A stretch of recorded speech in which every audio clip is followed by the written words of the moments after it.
Alhamdulillahi alladzi hadana li hadza wa ma kunna linahtadiya laula an hadanallah. Asyhadu an la ilaha illallah wahdahu la syarikalah wa asyhadu anna Muhammadan abduhu wa rasuluh la nabiyya ba'dah.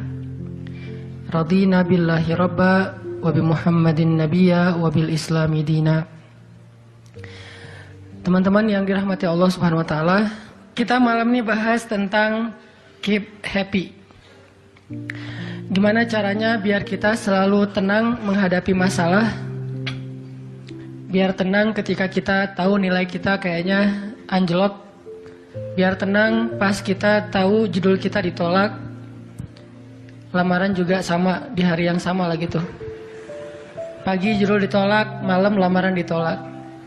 Selama Allah nggak nolak kita kan masih aman nih, karena apa yang di sisi Allah lebih baik. Gimana caranya kita biar nggak panikan ketika ada masalah. Walaupun sedih, itu fitrah manusia sedih. Cuman ada yang sedihnya wajar, ada yang sedihnya sampai berlarut-larut atau putus asa. Bentuk keputusasaannya macam-macam. Ada yang putus asa dengan bunuh diri, loncat dari jembatan, ternyata nggak meninggal, gagal bunuh diri gitu kan. Ada yang putus asanya dengan cara ngelakuin perbuatan dosa, kayak mencuri atau udahlah saya mah nggak mau peduli lagi dengan hal haram, yang penting saya ambil aja semua proyek gitu. Nah, ini putus asa. Ada yang putus asa dengan nggak mau lagi bertaubat. Dia ngerasa aduh kayaknya saya nggak pernah nasuhan nih taubatnya, taubat ulangi lagi, taubat ulangi lagi. Kenapa kita berputus asa minta ampun ke Allah, padahal Allah nggak pernah putus asa mengampuni kita? Kan aneh nih.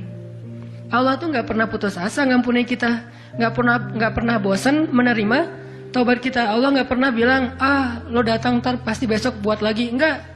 Padahal Allah maha tahu kita mungkin besok masih ngelakuin dosa yang sama. Asal kita datang, Allah langsung terima. Seolah-olah Allah tuh kayak husnuzon banget sama kita, walaupun pastinya Allah tahu tentang apa yang akan kita lakukan di masa yang akan datang. Ini artinya kenapa seseorang jadi putus asa, jadi berhenti untuk mencoba, jadi tidak lagi berharap apa-apa, jadi pesimis, jadi tidak survive dalam masalah, jadi penuh khawatir menghadapi hidup. Ada masalah dikit kayaknya udah kiamat dunia, padahal kuota habis doang nih. Langsung aduh kuota habis jam 11 malam. Biasanya kan jam 11 itu jam chatting tuh sampai jam 1. Atau jam 11 malam kuota habis, padahal tadinya pengen ngebangunin dia. Iya dia gitu kan. Jam 2. Gampang, pakai aja kuota doa. Ya Allah bangunkanlah dia, tiba-tiba dia tetap bangun. Dia bangunin kita akhirnya. Ini bisa aja terjadi. Yang jelas gimana sih cara biar kita keep happy, tetap bahagia walaupun gak bisa jalan-jalan jauh. Tadinya pengen jalan sama teman-teman, ternyata duitnya gak cukup. Kita lihat teman-teman kerjanya traveling aja, ke Lombok, ke Batu Karas, kerjaannya keliling aja. Dan kita, aduh pengen juga ngeliat pantai misalnya, ke gunung, touring sama teman-teman. Ternyata, tapi saya nggak punya motor, saya nggak punya uang, saya nggak punya waktu dan seterusnya. Bisa nggak kita tetap bahagia seperti mereka, walaupun nggak ngerasain pengalaman-pengalaman asik seperti yang mereka rasain? Gimana caranya biar ketika kita sujud itu sama nyamannya dengan ketika kita tidur di atas pangkuan istri? Belum ya? Gak tahu sih rasanya. Pokoknya tuh keren banget loh. Salah satu yang bikin saya kalau gak bisa tidur itu tipsnya adalah tidur di atas pangkuan istri. Langsung tidur. Cuman masalahnya susah bangun. Nah ini nih, gimana caranya kalau kita sujud rasanya senyaman itu? Gimana caranya? Bukankah kita selama ini mungkin, kita atau saya lah, pas sujud pengen cepat bangun. Gimana caranya sujud nggak bangun-bangun?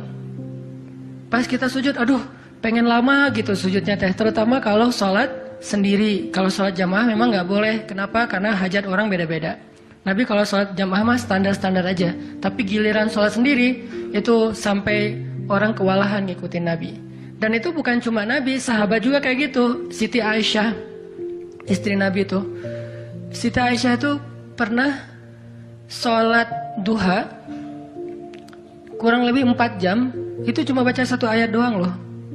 Famanallahu alaina wa waqana adzabas samum. Dia baca sendiri, agak keras karena dia di dalam rumah sendiri. Lewat seorang sahabat lewatin rumah Aisyah mau ke pasar, mendengar oh Aisyah lagi sholat. Famanallahu alaina wa waqana adzabas samum. Nangis. Akhirnya sahabat ini pergi ke pasar. Dia belanja segala macam, balik lewat lagi rumah Aisyah. Setelah kurang lebih 2 jam, pas dia lewat lagi rumah Aisyah, dia masih mendengar Aisyah membaca kalimat Famanallahu alaina wa waqana adzabas samum. Nangis lagi. Jadi 1 rakaat dengan 1 ayat itu bisa 2 jam, 3 jam yang dilakukan oleh para sahabat. Kenapa kok betah banget? Sama kayak kita betah banget nonton film, dan betah banget dengerin musik kesukaan kita, diulang-ulang lagu yang sama kan ya. Mungkin 1 lagu itu durasinya sebutlah 2,5 menit, 2,5 menit. Tapi diulang-ulang bisa sampai setengah jam mendengar lagu yang sama. Bukan 1 album, 1 lagu. Kenapa kita betah? Nah gimana caranya kita juga dapat kebetahan kayak gitu ketika dengerin bacaan Al-Quran, ketika kita membaca Al-Quran sendiri, ketika kita sholat. Sampai ada istri Nabi sholat sambil ngikat badannya di dinding. Jadi dia bikin tali ke dinding gitu, terus dia ikat badannya, sehingga kalau dia udah gak kuat lagi, dia bersandar dengan ikatan tali di badannya, saking lamanya berdiri sholat. Coba bayangin, berarti kan semalaman tuh. Kalau udah gak kuat, dia berdiri itu sambil badannya keikat di tali. Dan Nabi melihat itu menangis karena melihat kesungguh-sungguhan para sahabat dan sahabiat dalam beribadah kepada Allah. Dan itu bukan paksaan siapapun. Nabi nggak pernah maksa kayak gitu. Mereka sendiri berinisiatif. Jadi tutorialnya dibikin sendiri gitu. Duh, saya sholat kalau malam-malam kayak gini jadi agak nggak kuat. Atau saya lagi sakit nih, lagi lemas nih, lagi kurang makan. Ya udah deh, agar tetap bisa berdiri, dia ikat tali, dia ikat ke badannya, terus berdirinya kayak orang-orang setengah sadar gitu. Nah ini menunjukkan ada kenikmatan yang luar biasa yang mereka dapetin ketika mereka dekat dengan Allah Subhanahu wa taala. Gimana sih caranya biar kita bisa kayak gitu? Gimana caranya kita entertain kita itu adalah zikrullah. Boleh-boleh aja kita entertainnya nonton film, dengerin musik-musik yang positif. Entertain kita mungkin chatting, entertain kita mungkin update status, entertain kita mungkin kepoin mantan misalnya. Boleh-boleh aja selama masih wajar. Tapi bisa nggak entertain kita yang lain itu zikrullah. Dengan mengingat Allah kita jadi terhibur gitu. Dan itu entertain luar biasa pahalanya. Gimana caranya? Ini yang kita pengen belajar malam ini. Sehingga kita bisa tetap happy walaupun dalam keadaan tadi akhir bulan, dalam keadaan habis diputusin, dalam keadaan ditolak, dalam keadaan bingung, galau, segala macam termasuk habis pulsa. Tetap bisa happy. Pas telepon, pulsa Anda tidak mencukupi. Masya Allah gitu. Senyum gitu ya. Bukan, mana nih apa panik. Biasa aja. Nah ini kita perlu belajar. Saya juga merasa butuh mempelajari lagi gimana caranya biar bisa ngerasain itu. Dan nasihatnya bukan dari saya. Karena saya juga masih belajar, belum istiqomah amat nih. Tapi nasihatnya dari para ulama yang diambil dari ayat Al-Quran dan hadis-hadis Rasulullah SAW. Nah sebelumnya coba kita perhatiin dulu kisah tentang ketenangan dengan mengingat Allah tuh kayak gimana. Salah satunya ada di surat At-Taubah yang terkenal. A'udzu billahi minasy syaithanir rajim. Illa tansuruhu faqad nasarahu Allah. إذ أخرجه الذين كفروا ثاني اثنين إذ هما في الغار إذ يقول لصاحبه لا تحزن إن الله معنا فأنزل الله سكينته عليه وأيده بجنود لم تروها وجعل كلمة الذين كفروا السفلى وكلمة الله هي العليا wallahu azizun hakim. Kalau kalian tidak menolongnya, maka sungguh Allah akan menolongnya. Seperti ketika orang-orang kafir mengeluarkan dia dari kota Mekah pada saat dia menjadi salah satu di antara dua orang yang berdiam di dalam gua, yaitu Gua Thur. Ketika ia berkata kepada sahabatnya, yaitu Abu Bakar, dia di sini siapa? Rasulullah SAW. Ketika dia berkata kepada sahabatnya, la tahzan, innallaha ma'ana. Janganlah kamu khawatir, bersedih, takut, itu sama. Sesungguhnya Allah bersama kita. Maka Allah Subhanahu wa Ta'ala menurunkan rasa ketenangan kepadanya dan menolongnya dengan tentara yang kalian tidak bisa melihat, sehingga Allah menjadikan kalimat orang-orang kafir itu menjadi dikalahkan atau rendah, dan kalimat Allah adalah kalimat yang tinggi, dan Allah Maha Perkasa lagi Maha Bijaksana. Ini kan kata-kata yang paling populer ya, la tahzan innallaha ma'ana.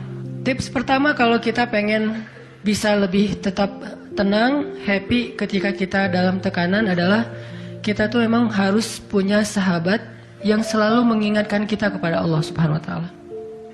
Sahabat yang mengingatkan kita kepada Allah. Ini yang terjadi kepada Abu Bakar As-Siddiq. Sekelas Abu Bakar yang imannya sampai ke derajat Siddiq, bukan cuma mukmin loh, Siddiqun.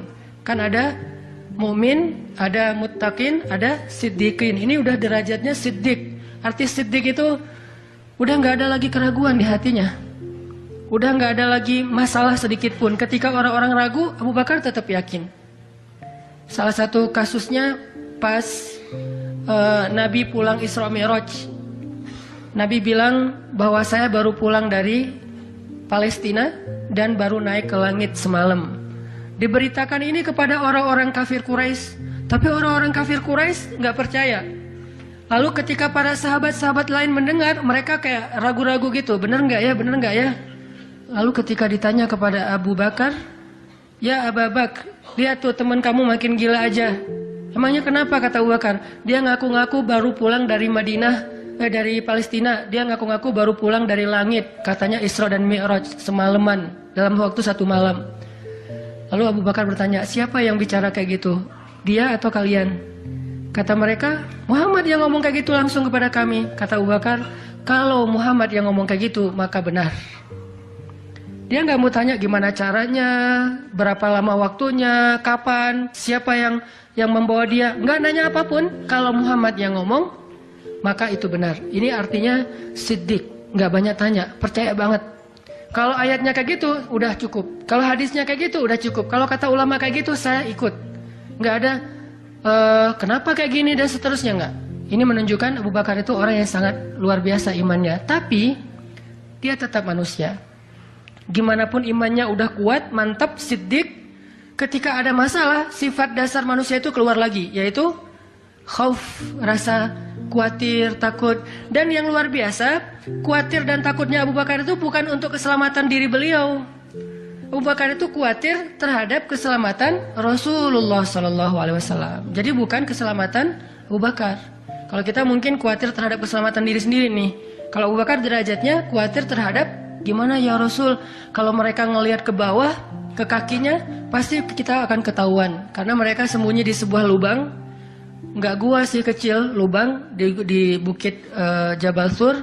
Dan orang-orang kafir Quraisy sudah datang ke lubang itu, berdiri tepat di pintu gua. Kalau mereka ngelihat ke bawah, udah ketahuan tuh, kelihatan Rasulullah sama Abu Bakar. Sehingga Abu Bakar berkata, ya Rasulullah, kalau mereka ngelihat kita sedikit aja ke bawah kaki mereka, mereka akan menemukan kita. Gimana ini ya Rasul, saya khawatir terhadap keselamatanmu. Apa kata Nabi? Ya Abu Bakar, ma dhannuka bisnain Allahu salisuhuma. Wahai Abu Bakar, kenapa kamu pikir kita cuma berdua?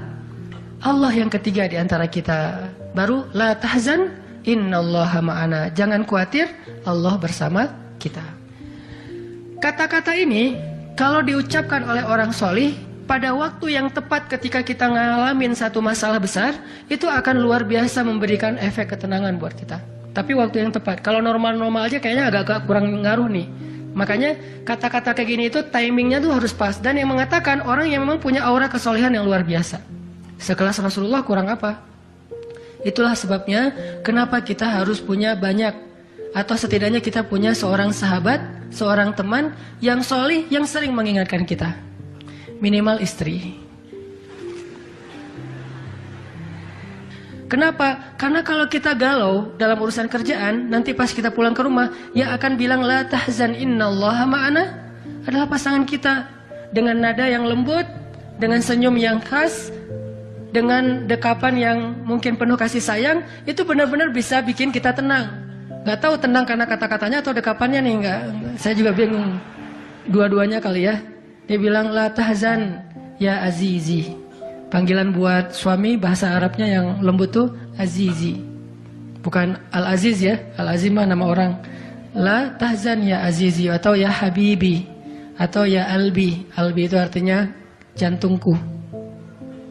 Jangan dipakai deh, biar saya aja yang pakai itu. La tahzan. Jadi misalnya kayak suami galau tentang kerjaan. Mah, papa lagi galau nih. Kenapa, Pak? Di kantor itu kemarin kita ada tawaran proyek. Cuman proyeknya kayaknya cara untuk ngedapetin proyek itu cara-caranya tuh agak-agak kurang baik gitu. Ada suap segala macam. Tapi itu proyeknya untung besar loh, Mah. Nah, kalau kita nggak suap, kita nggak akan dapat proyek itu. Ini gimana nih, Mah? Diambil nggak? Kan galau nih, udah istikharah belum mantap nih hatinya. Istrinya yang bilang, "Papa, Allah yang kasih kita rezeki. Kalau Papa ninggalin sesuatu karena Allah, Allah akan ganti dengan yang lebih baik." Pasti dari booster ya, Mah. Nyontek gitu ya. Nah, kalau dia ngomong kayak gitu kan jadi mantep nih. Kayak saya juga pernah ngerasain lagi kayak sedih gitu, lagi galau karena satu urusan. Istri mengatakan, udah serahin aja sama Allah. Kan jadi mantap kan hatinya. Hal-hal yang kayak gini nih. Kalau belum punya pasangan, temen. Sehingga Nabi mengatakan almar'u ala dini khalilih. Seseorang itu bergantung loh kepada tingkat kesolehan temannya. Kalau temannya soleh, insya Allah dia akan terjaga oleh teman itu ketika dinasihati, diingatkan. Saya aja ngerasa banget yang kayak gitu. Ada masa-masa ketika saya kayak futur. Futur itu teman-teman artinya lagi lemah imannya. Mungkin banyak lalai, banyak main, sedikit manfaat. Walaupun ada juga banyak main, banyak manfaat. Itu mah tagline entah siapa akunnya gitu. Lagi futur nih ya, lagi futur. Lemah, ngerasa bangun tahajud kayak susah gitu. Ke masjid malas, zikir gak khusyuk, tilawah Al-Quran gampang ngantuk. Jalan sama seorang teman saya yang dia bukan ustadz sama sekali. Bahkan dia ngakunya belajar ke saya. Gak tahu benar apa enggak. Yang sejatinya mungkin saya belajar ke dia. Lagi jalan, setelin tilawah Al-Quran. Yang baca saya lagi tuh. CD tilawah Al-Quran saya. Saya kan gak pernah mendengar CD sendiri. Pas diputerin itu siapa? Lah itu Ustadz. Oh ya. Baca surat Al-Mulk. Tabarakalladzi biyadihil mulku wa huwa ala kulli syai'in qadir. Pas sampai di ayat-ayat tentang Jahannam, tentang neraka, tentang apa? Walaqad zayyana sama ad-dunya bimasabih dan seterusnya, dia nangis. Dia nyetir nih, dia nangis. Saya ketika ngelihat dia nangis, saya dapat hidayah. Jadi saya dapat hidayah bukan hanya dengan mendengar bacaan itu, tetapi karena dikondisikan oleh seorang teman, saya ngerasa, duh, Masya Allah ya, dia yang dengerin bacaan saya bisa nangis. Saya dengerin diri saya sendiri, nggak nangis. Kan ada masalah nih. Akhirnya saya jadi insaf. Insaf itu kemudian istighfar, astagfirullah, Allah saya kayak ada masalah nih. Mulai belajar dari dia, Pak, gimana sih kok bisa kayak gitu? Ustadz kan lebih tahu ilmunya mungkin, tapi kalau pengalamannya Bapak pasti lebih tahu. Rahasianya apa? Ternyata rahasianya emang dia orang yang nggak pernah dengar yang lain selain mendengar bacaan Al-Quran. Jadi buat dia bacaan Al-Quran itu benar-benar entertain buat dia.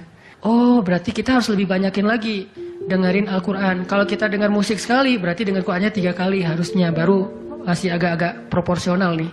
Sehingga gampang kesentuh, hatinya itu mudah. Tapi pelajarannya tetap teman yang ngebawa kita kepada sesuatu.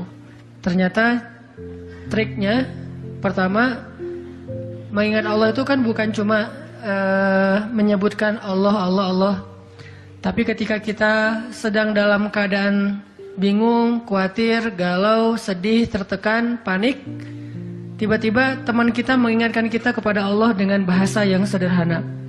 Kalau bahasa sederhananya Al-Quran, la tahzan, innallaha ma'ana. Dan itu boleh diterjemahin ke bahasa yang lebih sederhana versi kita.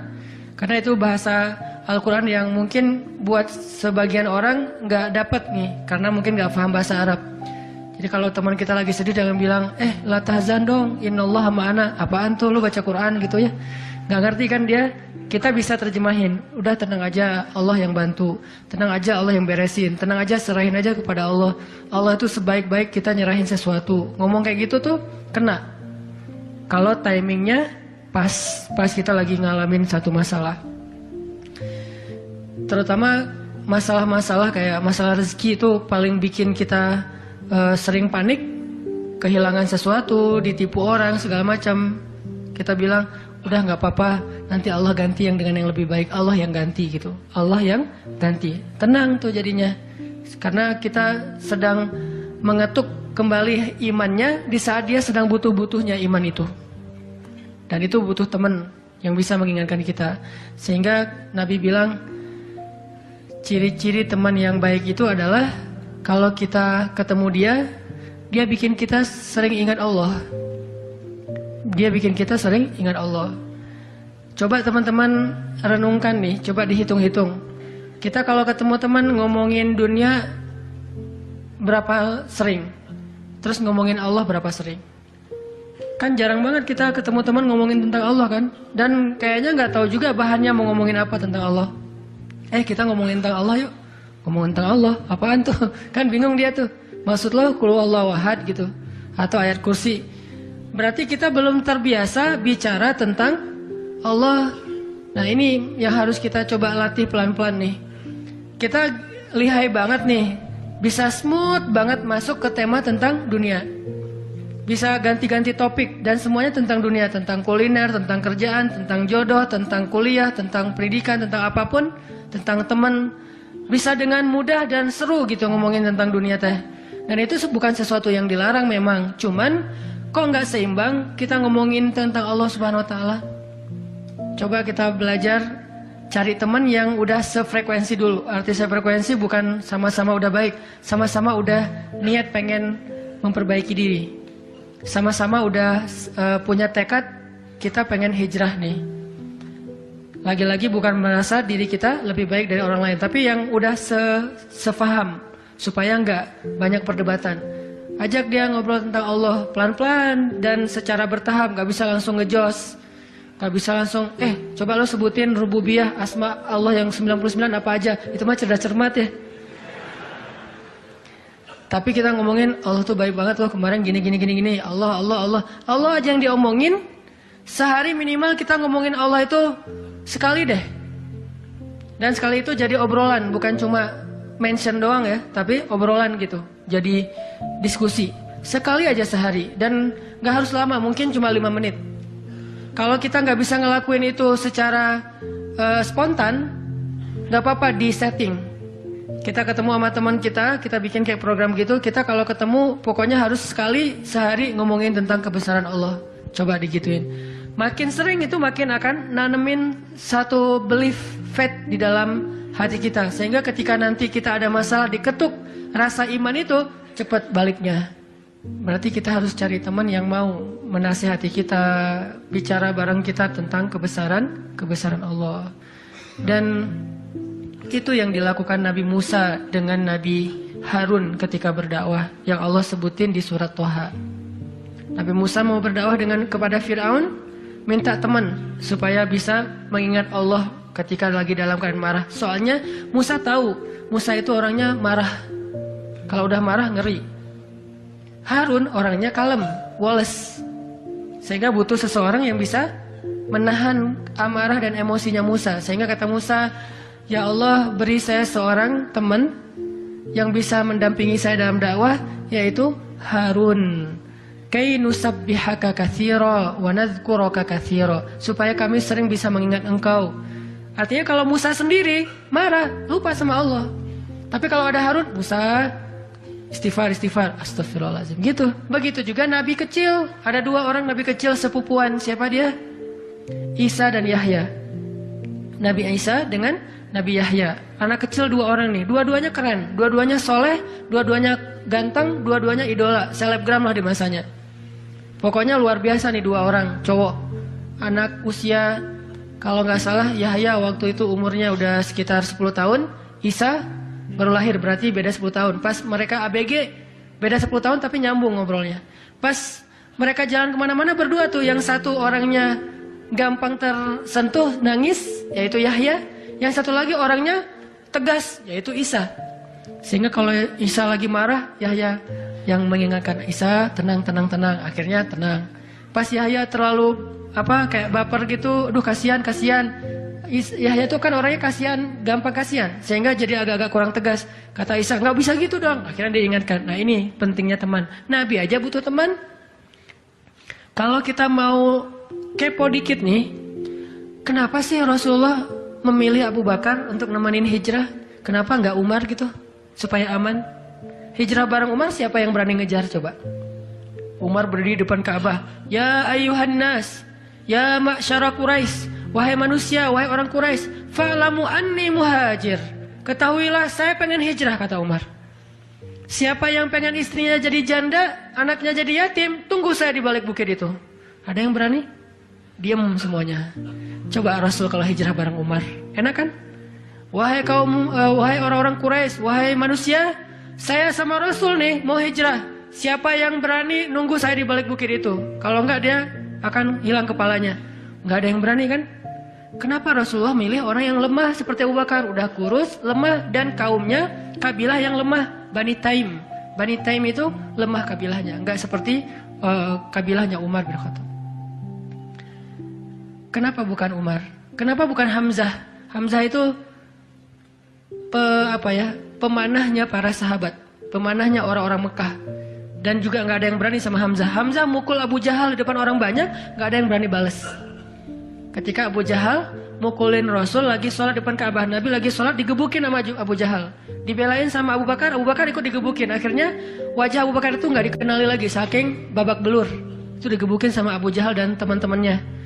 Ketika Hamzah dengar berita itu, langsung Hamzah pergi ke tempat orang-orang ngumpul, dicari mana Abu Jahal, dipukulin sama Hamzah sekuat-kuatnya sampai berdarah-darah Abu Jahal, tapi orang Quraisy nggak ada yang berani balas, saking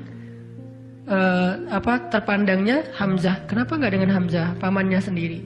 Atau kenapa nggak dengan Utsman gitu, yang kaya raya, yang bisa memberikan fasilitas VIP untuk Rasulullah, naik mobilnya Alphard apa gitu, nyaman hijrah? Kenapa Abu Bakar yang udah jatuh miskin, fisiknya lemah, kabilahnya tidak dipandang? Kenapa? Karena Abu Bakar itu yang paling solih di antara semua sahabat. Jadi pilihannya kesolihan, bukan kekuatan fisik. Kenapa? Kesolihan itu bisa menutupi kekuatan fisik yang kurang. Kenapa? Allah yang maha kuat. Kesolihan bisa menutupi kurangnya harta, Allah yang maha kaya.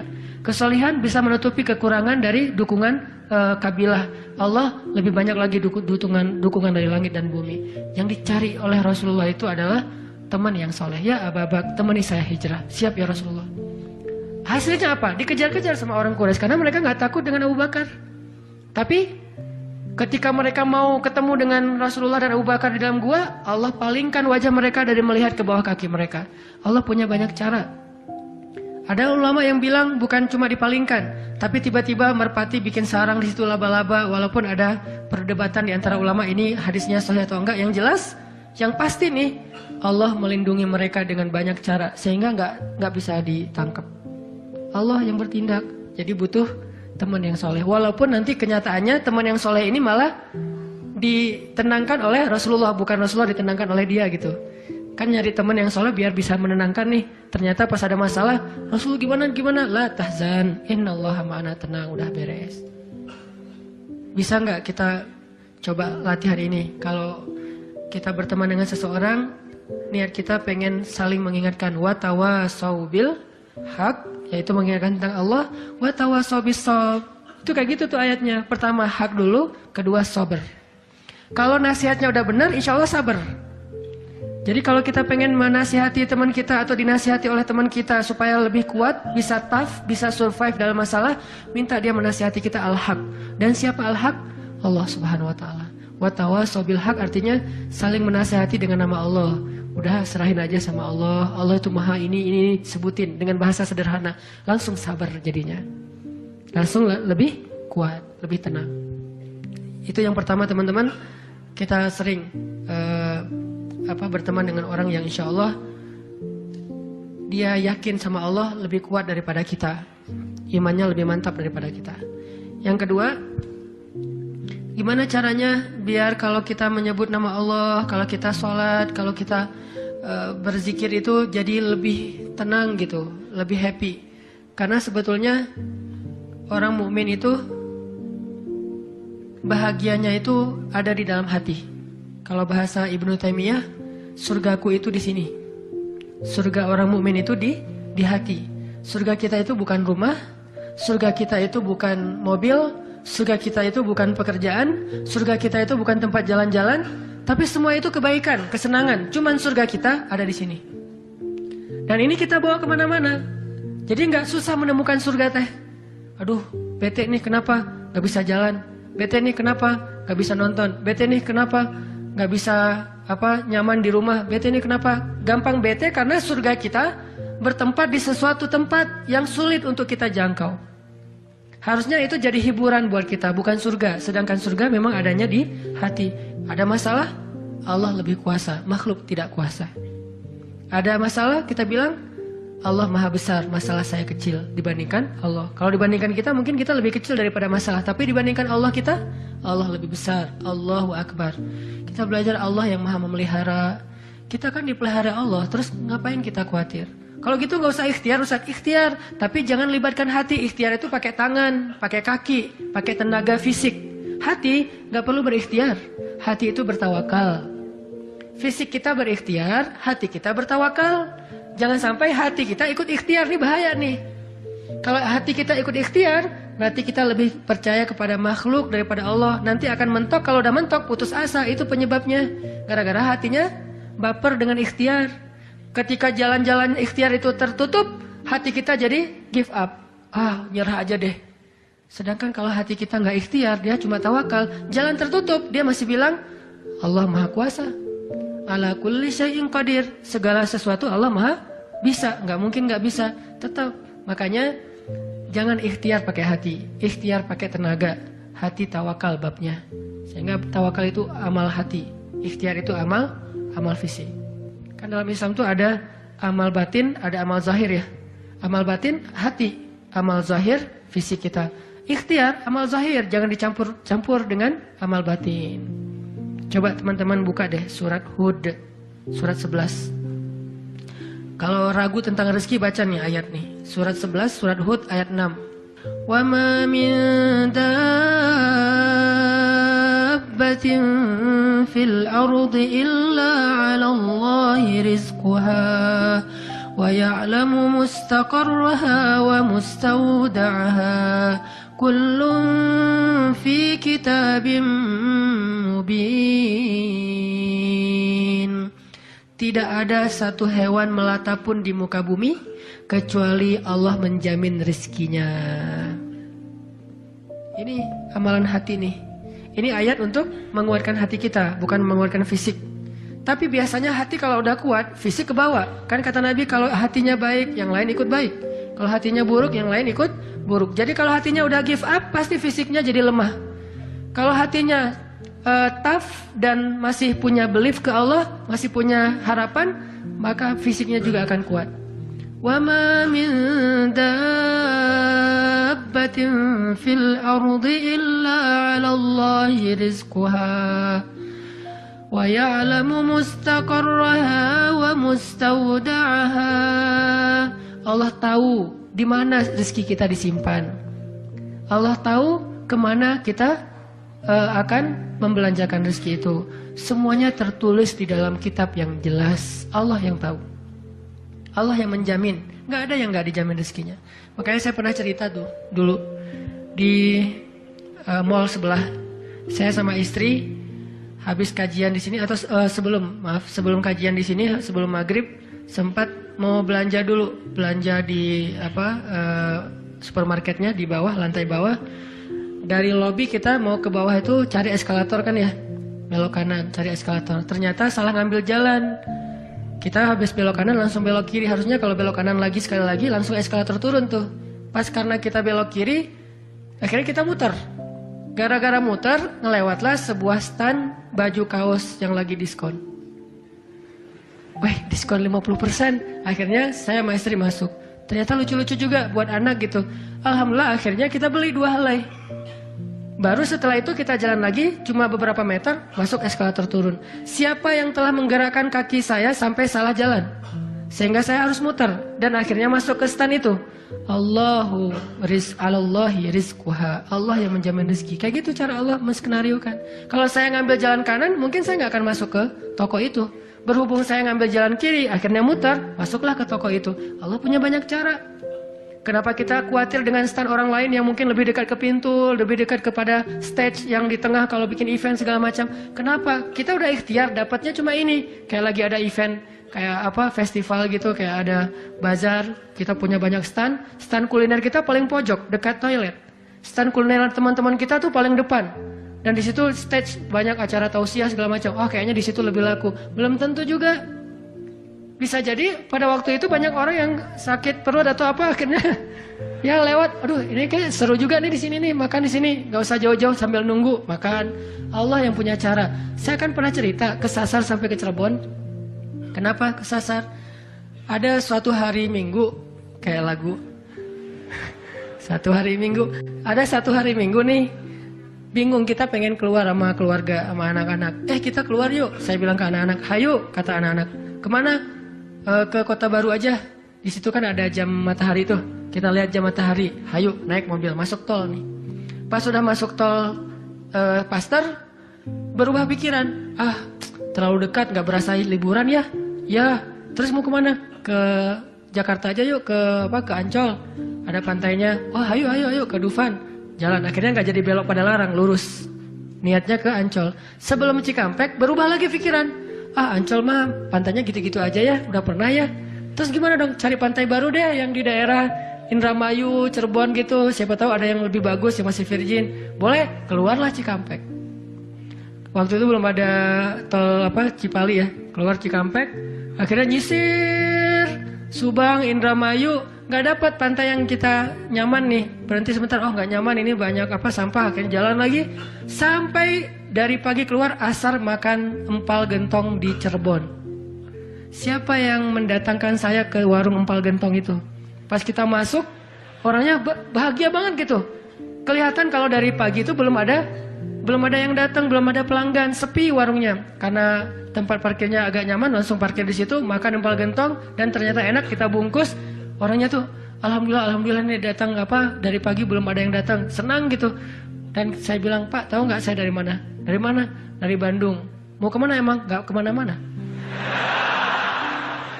Muter. Jadi kita cuman dari Bandung cuma pengen makan empal gentong di Cirebon ujung-ujungnya. Pulang sampai ke Bandung jam 10 malam, macet lagi tuh di Sumedang karena ada perbaikan jalan. Cuma pengen makan empal gentong, ngasih rezeki ke orang di Cirebon. Kayak gitu banget tuh caranya tuh, coba lihat. Cara Allah. Oh, yakin nih sama Allah. Allah bisa banget ngedatangin. Kalau ini terjadi kepada orang lain, berarti kalau saya cari rezeki bisa juga caranya kayak gitu. Allah kan punya banyak cara. Cuman kadang-kadang atau seringnya kita nggak tahu cara itu, tahu hasilnya doang nih. Tiba-tiba dapat. Sesederhana itu kita berpikir, akhirnya sesederhana itulah syukur kita ke Allah. Kalau kita tahu gimana rumitnya rezeki itu datang ke kita, kita akan syukurnya lebih pasti tuh. Masya Allah ya, Allah ngedatangin rezeki ke saya tuh gitu-gitu amat, sampai ada orang yang kesasar sekeluarga, bingung gitu. Tapi kan dia, kalau saya nggak cerita dia nggak akan tahu. Dia pikir cuma orang yang memang tinggal di Cirebon atau emang lagi jalan lewat kebetulan mampir. Artinya karena dia nggak tahu prosesnya, rasa syukurnya juga sederhana. Sama kayak kita nggak mensyukuri masakan istri kita kalau yang udah punya. Istri itu masak tuh rempong loh dari pagi, wah renteng sampai ganti lagi. Kita nggak tahu ya, mungkin istri kita baru belajar masak, gagal 2 kali loh. Itu yang ketiga tuh, nggak enak pula. Udah gagal 2 kali. Dan kita pikir cuma masak sayur gini doang mah, sayur bening mah gampang. Kita kan nggak tahu prosesnya, sehingga apresiasi kita juga ya segitu-gitu aja. Kalau kita tahu prosesnya, walaupun cuma sayur bening sama telur ceplok, kita akan peluk istri kita, mah makasih banyak ya, mama udah berkorban banget buat papa. Mah hari ini makanan terenak sepanjang hidup papa loh mah.